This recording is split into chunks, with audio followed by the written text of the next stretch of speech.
my dear friends, this is Akanksha Singh. Welcome you on YouTube channel Way to the Arab. आज हम करने वाले हैं mock test number series 23। इसके पहले 22 वीडियोस आ चुकी है, उसका अलग से पूरा प्लेलिस्ट है, उसका लिंक डिस्क्रिप्शन में दिया है, ऊपर आई बटन पे भी दिया है, तो आप वहाँ से पूरी प्लेलिस्ट चेक कर सकते हैं। एंड साथ में जो हमारी कॉन्सेप्ट वीडियोस चल रही हैं उनका भी लिंक डिस्क्रिप्शन में दिया है एंड ऊपर आई बटन पे भी दिया है, तो आप दोनों प्लेलिस्ट चेक कर सकते हैं। नाउ स्टार्ट करते हैं वीडियो। एंड टेलीग्राम चैनल का लिंक भी डिस्क्रिप्शन में दिया है, वहाँ से आप टेलीग्राम चैनल सब्सक्राइब कर लीजिएगा। आपको वहाँ पे सारे PDF और क्विज क्वेश्चंस भी मिलेंगे। क्वेश्चन है apron bibs and curtains made of plastic instead of cotton help in reduction of. जो एप्रन बिब्स और ये कर्टन्स, ये सब जो कॉटन का ना बना के अगर उनको प्लास्टिक का बनाते हैं तो इससे क्या होगा। एक तो प्लास्टिक के होंगे तो क्लीनिंग में इजी रहेगा और बहुत ज़्यादा जल्दी ये सोप और डिटर्जेंट वगैरह से डैमेज नहीं करेंगे। तो अगर ये जो एप्रन है, बिब्स हैं, कर्टन है, ये सब चीज़ें अगर प्लास्टिक से बनाते हैं तो इससे, और जब प्लास्टिक का है तो जल्दी ख़राब भी नहीं होगा, तो मनी सेव होगा। तो इसका जो करेक्ट आंसर है वो है कि मनी सेव होगा, स्पेशली मनी ही बचेगा, क्योंकि कॉटन बहुत थोड़ा जल्दी ख़राब होगा, प्लास्टिक ड्यूरेबल होता है, जल्दी ख़राब नहीं होगा, उसको क्लीनिंग में भी इजी रहता है, वॉशिंग में भी इजी रहता है, उसके केयर भी ज़्यादा नहीं करनी पड़ती है, तो मनी सेव होगा। सबसे जो इम्पोर्टेंट इसमें है वो है कि पैसे की बचत होगी। Next question is cast iron conduct heat. जो कास्ट आयरन है वो हीट को कंडक्ट करता है, उसमें ज़्यादा हीट कंडक्ट करता है, कम हीट कंडक्ट करता है, हीट का कंडक्टर है कि नहीं है। तो जो करेक्ट आंसर है वो है सर्फली एंड इवनली, मीन्स समान रूप से हीट को कंडक्ट करता है, कि कभी ज़्यादा या कम नहीं, जितनी हीट है नॉर्मल, उसको नॉर्मल टेम्परेचर पे जैसी भी है हीट उसको इवन कंडक्ट करता है। Next question is Teflon coat the term means to use. जो टेफ्लॉन, जो नॉन स्टिकी जो यूटेंसिल्स आते हैं नॉन स्टिक वाले, उनमें टेफ्लॉन कोटिंग होती है। तो टेफ्लॉन ये क्या है? टेफ्लॉन कोट, जो टेफ्लॉन कोट है वो है ट्रेड का नाम है, ये एक ट्रेड है कि टेफ्लॉन कोट एक ट्रेड नेम है, कि हाँ ये नेम लाइक ब्रांड नेम था, एक ट्रेड नेम है टेफ्लॉन। तो ये टेफ्लॉन कोट जो है ये ट्रेड नेम बन गया है, ट्रेड नेम है, एक ब्रांड का नेम है जिससे थ्रू बिजनेस होता है। Next is iron can be prevented from forming rust by. Iron means लोहा, लोहे के ऊपर जंग ना लगने देना, उसको जंग से प्रिवेंट करने के लिए, रस्ट उस पर ना लगे, रस्ट से प्रिवेंट करने के लिए क्या करते हैं? रस्ट कैसे लगती है? जब आयरन को, मीन्स आयरन है ये, आयरन को जब मॉइस्चर मिलेगा, O2 मिलेगा, तब ये रस्ट का फॉर्मेशन होगा। जब आयरन और आयरन के आसपास जब मॉइस्चर होगी तब इसमें रस्ट लगेगा। अब इस मॉइस्चर को प्रिवेंट करने के लिए क्या कर सकते हैं? A small coat of grease applied on the surface of iron. Grease means oil या ग्रीस, कुछ भी आयरन के ऊपर जब अप्लाई कर देंगे, क्योंकि जो ऑयल हो गया, ग्रीस हो गया, ये वाटर के साथ या मॉइस्चर के साथ रिएक्शन नहीं करता है।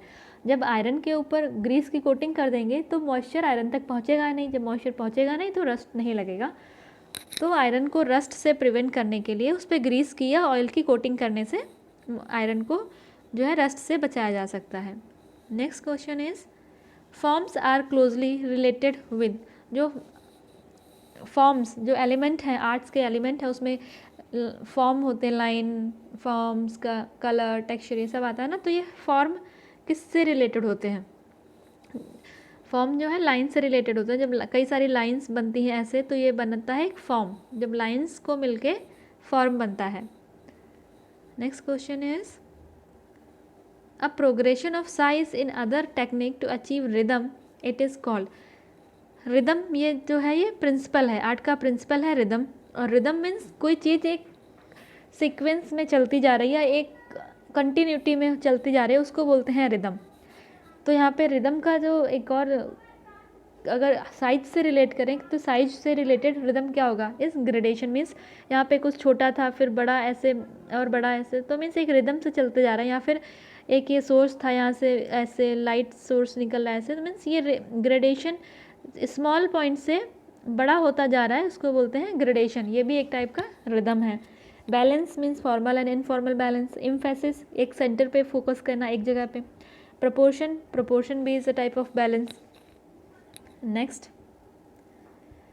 when all the element of design are nicely related, the design has, जितने भी एलिमेंट हैं डिज़ाइन के, लाइक लाइन, कलर, टेक्सचर, जितने भी एलिमेंट हैं डिज़ाइन के, ये सब जब डिज़ाइन के जो एलिमेंट जब एक साथ अच्छे से बिल्कुल रिलेट होंगे, जो सारे जो एलिमेंट्स हैं एक प्रॉपर बैलेंस में, प्रॉपर तरीके से जब अरेंज होंगे, तो वो डिज़ाइन कैसी होगी? जब सारी चीज़ें यूनिकली अपने प्लेस पे होंगी, प्रॉपर बैलेंस में होंगी, तब जो डिज़ाइन होगी वो होगी उसमें यूनिटी होगी. क्योंकि जब सब चीज़ें एक साथ एक लाइन में होती हैं या फिर जैसे उनको अरेंज करना है उस टाइप में होती है, तो उनमें यूनिटी होता है. एम्फेसिस मीन्स किसी एक चीज़ पे हाईलाइट करना. तो हाईलाइट तो यहाँ पे कर नहीं रहा है, यहाँ पे बोला गया कि सारी चीज़ें जब रिलेटेड होंगी एक दूसरे से, ये रिलेटेड होंगे means unity. Formal balance means both side एक जैसा बिल्कुल बैलेंस, उसको फॉर्मल बैलेंस बोलते हैं. तो जब सारी चीज़ें, सारे एलिमेंट्स जब एक साथ एक दूसरे से रिलेटेड अरेंज होगा, तो उसमें जो डिज़ाइन होगी उसमें यूनिटी होगी. Next question is amount of lightness और डार्कनेस इन कलर इज. जो लाइटनेस और डार्कनेस होती है कलर में, उसको मेज़र करते हैं, उसको बोलते हैं वैल्यू. ह्यू मीन्स कोई एक कलर में लाइट टिंट्स एंड शेड, उसको बोलते हैं ह्यू. और जहाँ पे लाइटनेस और darkness means value. Intensity means strength. Complementary means opposite colours. जहाँ पे लाइटनेस और डार्कनेस की बात होती है कलर में, वहाँ पे आता है value. A text book of house hold arts. एक बुक है, उसका नाम है book of house hold arts. इसको किसने लिखा है, किसके द्वारा लिखी गई है ये? तो जो ये बुक जो है a text book of house hold arts, ये लिखी गई है स्टेला सुंदरराज. इसके जो राइटर हैं वो हैं Stella Sundararaj. Okay. A combination of vertical और horizontal and diagonal line produced. यहाँ पे लाइंस की बात की गई है. जब लाइंस लाइक देखो यहाँ पे दिया है combination of vertical, horizontal and diagonal line. जब वर्टिकल, हॉरिजॉन्टल और डायगोनल लाइन का कॉम्बिनेशन हुआ है, तब ये क्या बन के आया है? तो बन के आया है ट्राइंगल फॉर्म. यहाँ पे लास्ट में बात की गई थी कि फॉर्म कैसे बनता है. जब लाइंस एक दूसरे से कनेक्ट होती हैं तब फॉर्म बनता है. अब यहाँ पे जब vertical, horizontal and diagonal line जब एक दूसरे से कनेक्टेड हैं, कंबाइंड हुई हैं, तब बना है ट्राइंगल. स्क्वायर में 2 वर्टिकल 2 हॉरिजॉन्टल होती, ठीक है. सर्कल में लाइन नहीं होती है, कर्व्ड लाइंस होती हैं. मीन्स कर्व्ड लाइन जब कंबाइन करेंगी तब सर्कल बनेगा. Next question is label tells us the composition of product user to which it can be put, how it is made. कोई प्रोडक्ट है, उस पर जो लेबल लगा हुआ है वो उसकी कंपोजिशन कैसे बना है, प्रोडक्ट का है, उसका यूज़ कैसे होना है और कैसे बना है, इन सब चीज़ों के बारे में बताता है. तो वो कौन सा लेबल होता है? तो इन्फॉर्मेटिव. जो इन्फॉर्मेटिव लेबल होता है वो प्रोडक्ट के बारे में बताता है, उसकी कंपोजिशन के बारे में बताता है, कैसे बना है उसके बारे में बताता है, उसको कैसे यूज़ करना है, इन सब चीज़ों के बारे में जो है इन्फॉर्मेटिव लेबल होता है वो बताता है. ब्रांड का नाम बताएगा. ग्रेड मीन्स गुड क्वालिटी का है, बैड क्वालिटी का है, ये ग्रेड बताएगा. डिस्क्रिप्टिव मीन्स वो प्रोडक्ट के बारे में बताएगा, बट उसमें क्या क्या कंपोजिशन है, उसको यूज़ कैसे करना है, बना कैसा, ये सब जानने के लिए जो लेबल लगा होता है वो होता है informative label. The next question is environmental noise is a. जो एनवायरमेंटल नॉइज़ है, एनवायरनमेंट में जो हमारे आसपास जो नॉइज़ है एनवायरनमेंट में, उसको वो क्या है, उसको बोलते हैं फिजिकल बैरियर. जब कोई कम्युनिकेशन प्रोसेस हो रही होती है तो उसमें एनवायरमेंटली या फिर कोई थर्ड पार्टी कोई नॉइज़ हो रहा है तो उसको बोलते हैं physical barrier. Semantic barrier means जो कम्युनिकेटर ने कुछ कम्युनिकेट किया, बट जो रियल मीनिंग था, जो कम्युनिकेटर ने कम्युनिकेट किया था, रिसीवर वो मीनिंग ना निकाल के कुछ और मीनिंग समझे, उसको बोलते हैं सिमेंटिक बैरियर. टेक्निकल बैरियर जो टेक्नोलॉजी की वजह से कुछ प्रॉब्लम हो, और ये सोशल बैरियर मीन्स सोसाइटी की सोशल बैरियर. और जो इन्वायरमेंटल नॉइज़ होती है ये आता है physical barrier. Next question is message has 3 components. Message जो है 3 कंपोनेंट से मिलकर बना होता है. तो वो 3 कंपोनेंट्स क्या हैं? Code, content and treatment. जो मैसेज है वो कोड, कंटेंट और ट्रीटमेंट से मिलकर बना होता है. ये 3 कंपोनेंट हैं मैसेज के और ये एसेंशियल कंपोनेंट्स हैं.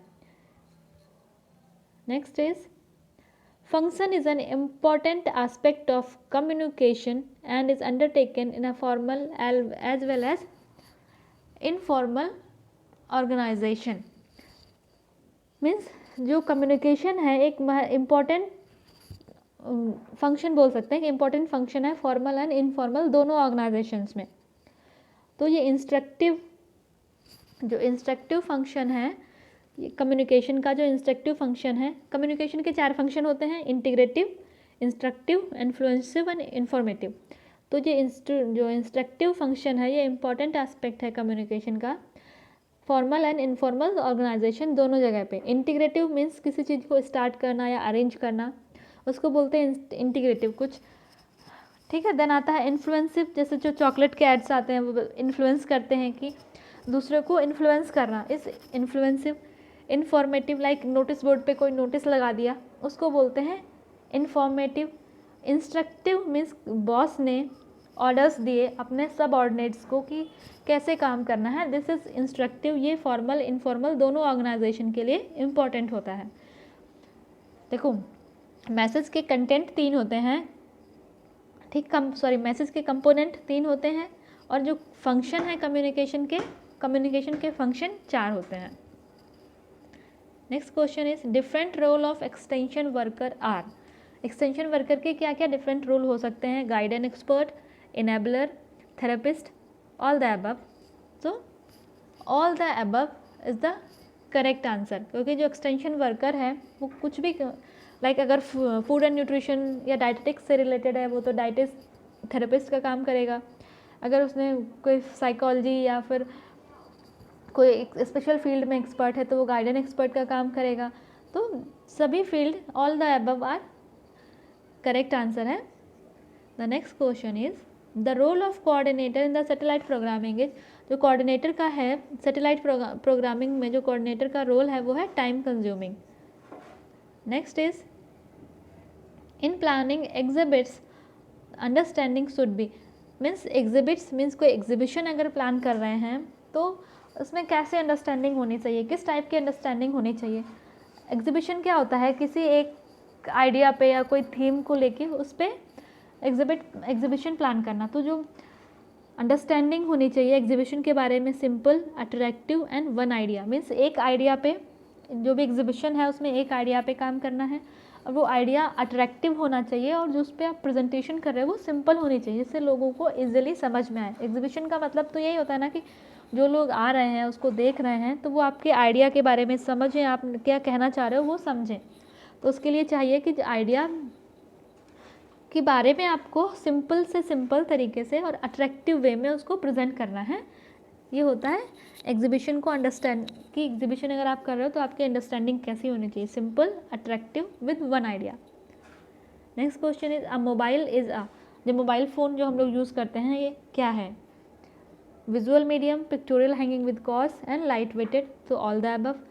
मोबाइल हमारा ऑडियो विजुअल, इसमें पिक्चर्स भी हैं, लाइट वेटेड है, तो all the above is the correct answer. The next question in oral communication the percentage of information lost.